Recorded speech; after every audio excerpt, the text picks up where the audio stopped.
Hi guys, welcome to my painting tutorial on faces. I'm using this Primaris Marine for the example today, and it was primed with GW rattle can primer, black then white from above, and then it was base coated with Caliban green. So I'm just putting on Bugman's glow to get that base skin tone over the top. The green is not necessary, though I have used it a few times for skin and it seems to work quite nice. It gives a slightly different hue, but it would work just as well over the black and white primer. So now taking some Cadian Fleshtone, and it's quite thin down with very little on the bristles. And we're just using that to put in the first highlight. So we're moving the brush in the direction from darkest to lightest when we're putting on our highlights. So we're just picking out all the raised areas, the brow, the cheeks, the nose, and the sides of the head here. So we're brushing up to the hairline because that's going to be the lightest part. So like I say, there's not much paint on the bristles. When painting with thin paint, the key is to take a lot off on your paper towel before you actually get the brush to the model. So we're now mixing in some pale flesh from Vallejo, and this is a very sort of light pink, peachy colour. And we're going to push the highlights really high, get a lot of contrast, and so it's just again the same thing, really thin down and then pushing the pigment to the areas we want the strongest colour. Now to smooth out the transitions, I'm going to take some of the base coat, the Bugman's glow, and we're going to thin this out even more than the paint we've been using already. And we're going to again make sure we take most of it off the bristles and then just apply a uniform glaze to the whole face. So we're just applying a very thin, very consistent layer of Bugman's glow over the top to pull all the highlights back together.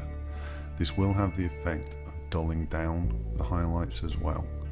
So we come back again with the light flesh and just really pick up those extreme highlights again. You can see here now, as that's being applied, it's a lot lighter than the skin tone we have at the moment. I mean, it will dry darker than this anyway, but it's still lighter because the previous glaze of the Bugman's glow has really toned it down a bit. And like I say, that pulls all the highlights together and gives you a much smoother transition. So you get it's not a technique where you do your highlights, then you do your glaze, and that's it. There's a bit of back and forth until you get the results you want. And now I'm just taking some Oxford blue, which is a sort of deep purple colour, and again thinning that down quite a lot and using very little on the bristles just to glaze that in to the sort of shadow areas, so the back of the head, under the cheeks, all those areas that we want to be darker, and so this will give us a nice colour shift. Yeah, the blues and the purples in the shadows, and then the Bugman's glow for the base and the pinks and the highlights.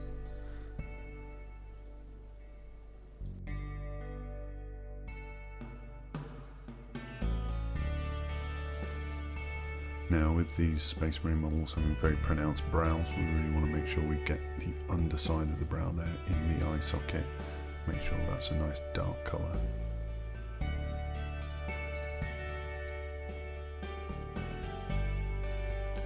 Like I say, it's real back and forth, and you just have to keep judging it as you go along, and for me the highlights weren't strong enough, so I'm just coming back again with some more of the light flesh from Vallejo and just making those edges, those highlights really pop. So just reinforcing those. So it's, like I say, it's the top of the mouth, the nose, the cheekbones. Just pick all those out.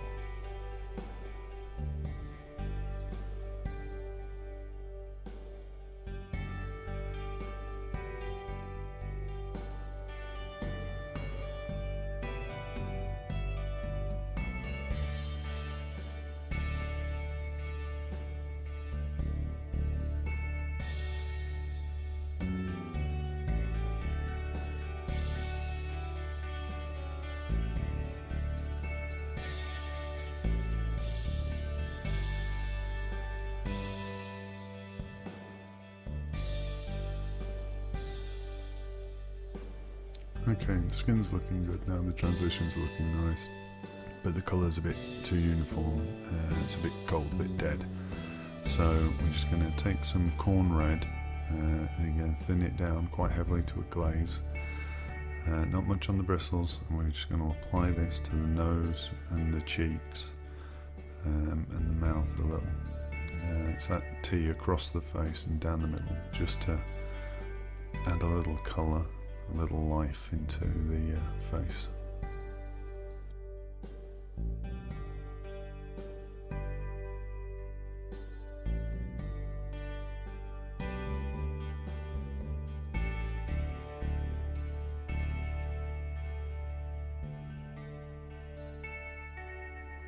And again, this is a back and forth process. The glaze of the Khorne Red will again knock back the highlights. So we're just coming back in with the light flesh and just picking out the really strong ones and then going back over with the glaze. Using the really pale highlights, when the glaze goes over the top, it makes the glaze colour much stronger. So a little bit of back and forth until you get the result that you want.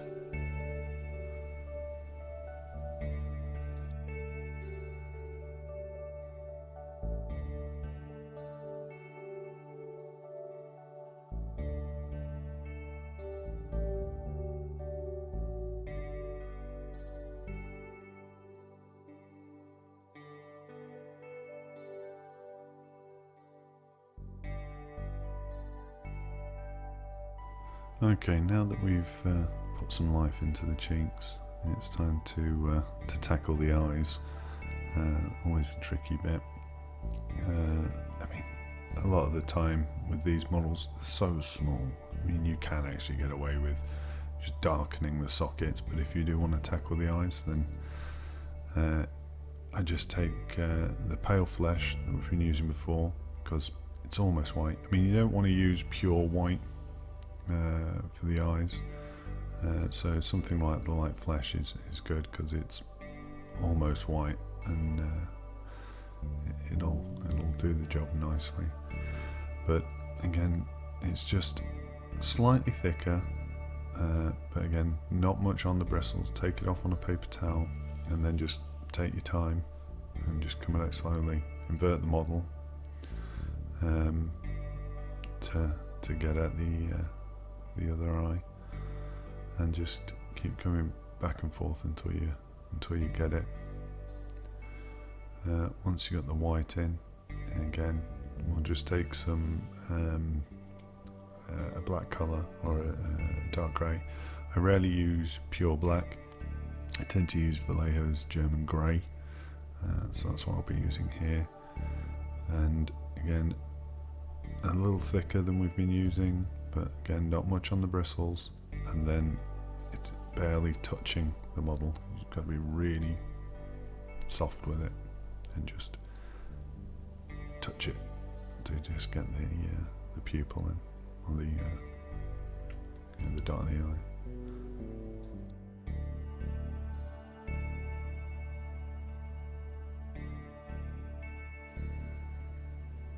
And now with that done, I'm just going to come back with a little bit of the Oxford blue glaze and just put that in the eye sockets, neaten it up a bit, just reinforce some of the shadows under the cheeks there, and the scar and everything.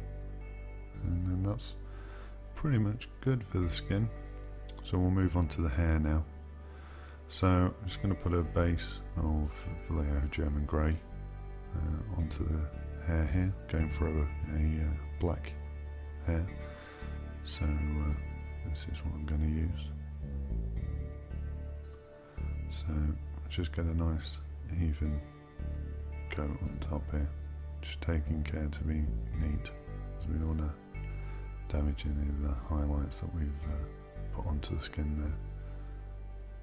there. Okay, we're going to mix in some Ulthuan Grey into the German Grey here and highlight the hair. So we're just going to glaze some onto the top there, pulling it towards the front as the light is hitting the face. And we'll just put some strokes here on the back just to start the process of adding some texture to the hair. So we'll follow that up by adding a bit more Ulthuan Grey into the mix, and then just coming back and just picking out the edges of the hair. And we'll do this with a dabbing motion, a stippling motion, and we'll do the same on the top as well to just further increase the highlights and increase the texture of the hair.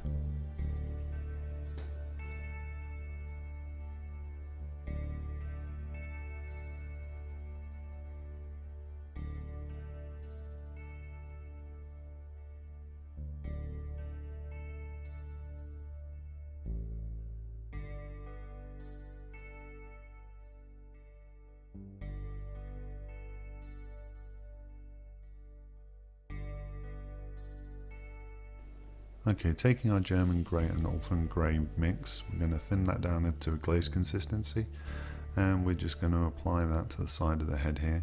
We're going to go from front to back and just take our time, build up those layers, just to add a bit of a stubble effect to the sides of the head there.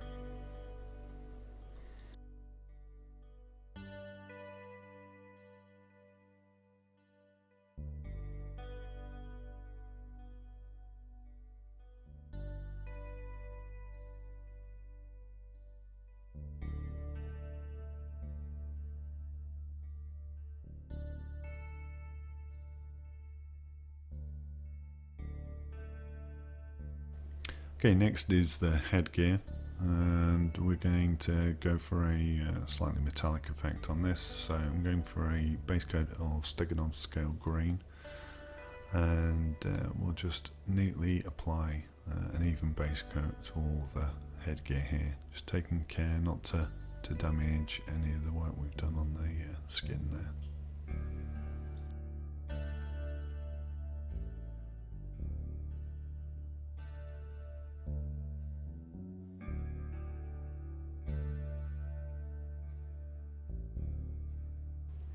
Now that the base coat's on, we're going to take some of the Ulthuan Grey and just mix that in and start building up the highlights.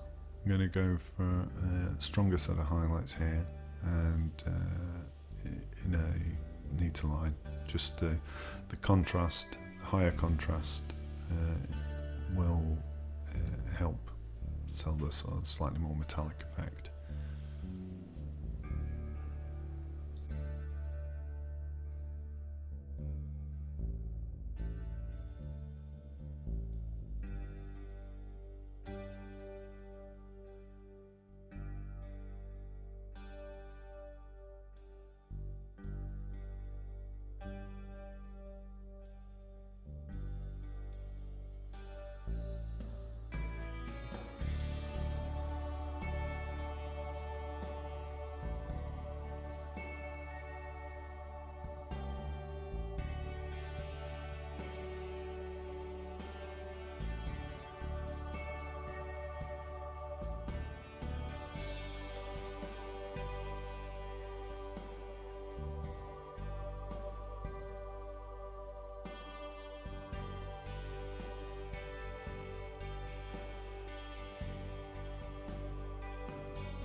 Now that we've got all the highlights on, we're going to come back again with the glaze of the Stegadon scale green and just try and neaten up those transitions, to pull it all together again.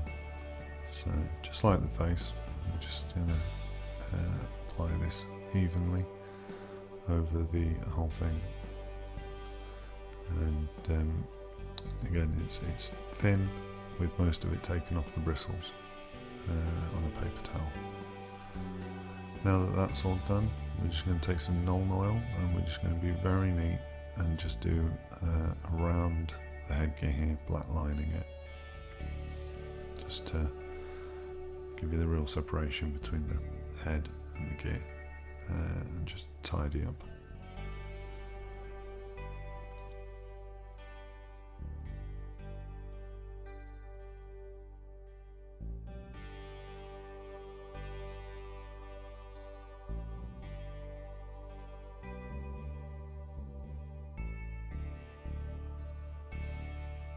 And there we go, the head's done.